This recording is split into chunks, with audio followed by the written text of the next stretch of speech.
தமிழ்நாட்டின் பல்வேறு கோவில்களில் நடைபெற்ற குடமுழுக்கு உள்ளிட்ட நிகழ்ச்சிகளில் திரளான பக்தர்கள் பங்கேற்று சாமி தரிசனம் செய்தனர். திண்டுக்கல் மாவட்டம் நத்தம் அருகே ஒத்தினிப்பட்டியில் அமைந்துள்ள வெங்கல நாச்சியம்மன் திருக்கோவில் கும்பாபிஷேக விழாவில் ஏராளமான பக்தர்கள் கலந்து கொண்டு சாமி தரிசனம் செய்தனர். கும்பாபிஷேக விழாவையொட்டி சிறப்பு பூஜைகள் நடத்தப்பட்டு தீபாராதனை காண்பிக்கப்பட்டது. கும்பாபிஷேக விழாவில் கலந்து கொண்ட பக்தர்களுக்கு அன்னதானம் வழங்கப்பட்டது.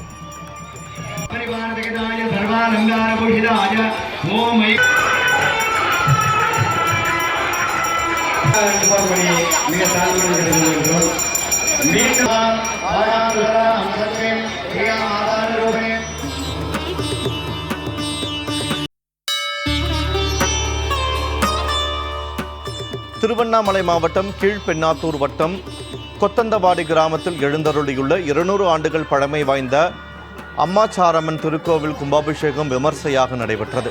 விழாவில் சுற்று வட்டார கிராமங்களைச் சேர்ந்த ஏராளமான பக்தர்கள் பங்கேற்று சாமி தரிசனம் செய்தனர்.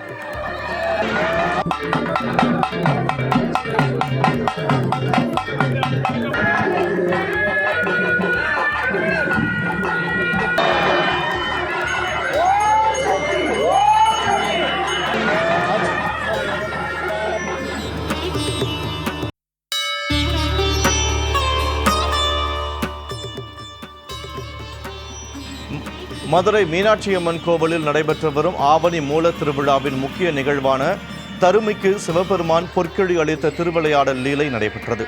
திருவிளையாடலை எடுத்துரைக்கும் வகையில் சிறப்பு அலங்காரத்தில் எழுந்தருளிய சுந்தரேஸ்வரரும் மீனாட்சி அம்மனும் எழுந்தருளி பக்தர்களுக்கு காட்சியளித்தனர். முன்னதாக சாமிக்கும் அம்மனுக்கும் பல்வேறு அபிஷேக ஆராதனைகள் நடத்தப்பட்டன.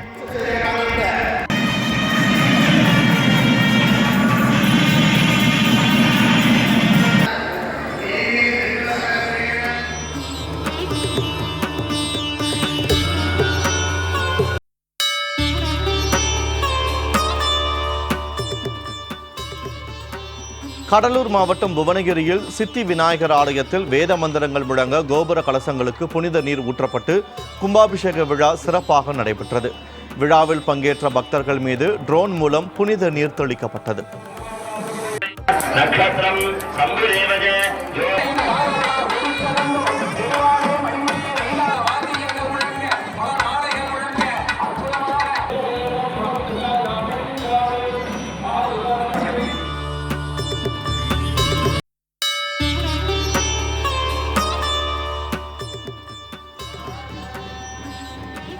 நெல்லை மாவட்டம் மானூரில் அமைந்துள்ள அருள்மிகு அம்பலவாணசாமி திருக்கோவிலில் அஷ்டபந்தன மகா கும்பாபிஷேக விழா 111 ஆண்டுகள் கழித்து கோலாகலமாக நடைபெற்றது. யாகசாலையிலிருந்து புனித நீர் அடங்கிய கலசங்கள் மேளதாளங்களுடன் எடுத்து வரப்பட்டு சுவாமி விமான கோபுரம் மூலஸ்தானத்திற்கு குடமுழுக்கு சிறப்பாக நடத்தப்பட்டது. அதனைத் தொடர்ந்து சுவாமி மற்றும் அம்பாளுக்கு அபிஷேக அலங்காரம் செய்யப்பட்டு தீபாராதனை காண்பிக்கப்பட்டது.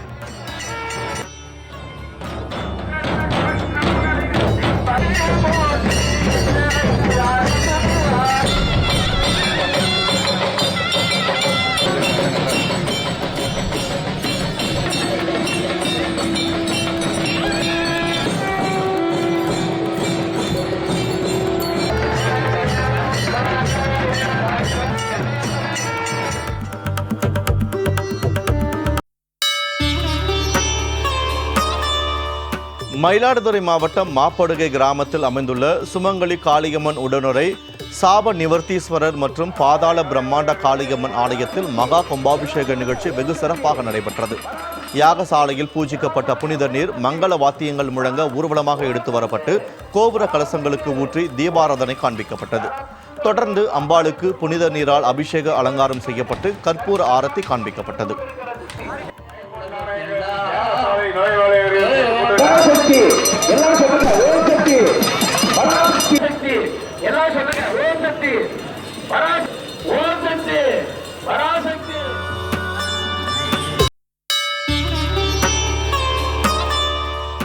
திருவண்ணாமலை நகர் சின்னக்கடை வீதியில் அமைந்துள்ள அருள்மிகு ஆதி காமாட்சியம்மன் திருக்கோவிலில் சிவாச்சாரியார்கள் வேத மந்திரங்களை முழங்க அஷ்டபந்தன மகா கும்பாபிஷேகம் 17 ஆண்டுகளுக்கு பின்னர் வெகு விமர்சையாக நடைபெற்றது.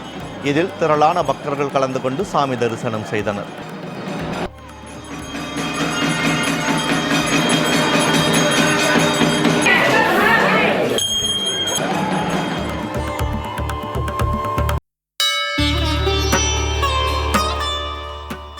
தூத்துக்குடியில் அமைந்துள்ள வைகுண்டபதி பெருமாள் கோவிலில் திருப்பணிகள் நடைபெற்று வரும் நிலையில் ஸ்ரீதேவி, பூதேவி, ஆண்டாள் மற்றும் ஆஞ்சநேயர் சன்னதிகளுக்கு அழகிய வேலைப்பாடுகளுடன் கூடிய நிலைத்தூண்கள் பிரதிஷ்டை செய்யும் விழா நடைபெற்றது. சிறப்பு பூஜைகள் மற்றும் தீபாராதனைகளுக்கு பின்னர் திரளான பக்தர்கள் முன்னிலையில் நிலைத்தூண்கள் சன்னதியில் பிரதிஷ்டை செய்யப்பட்டன.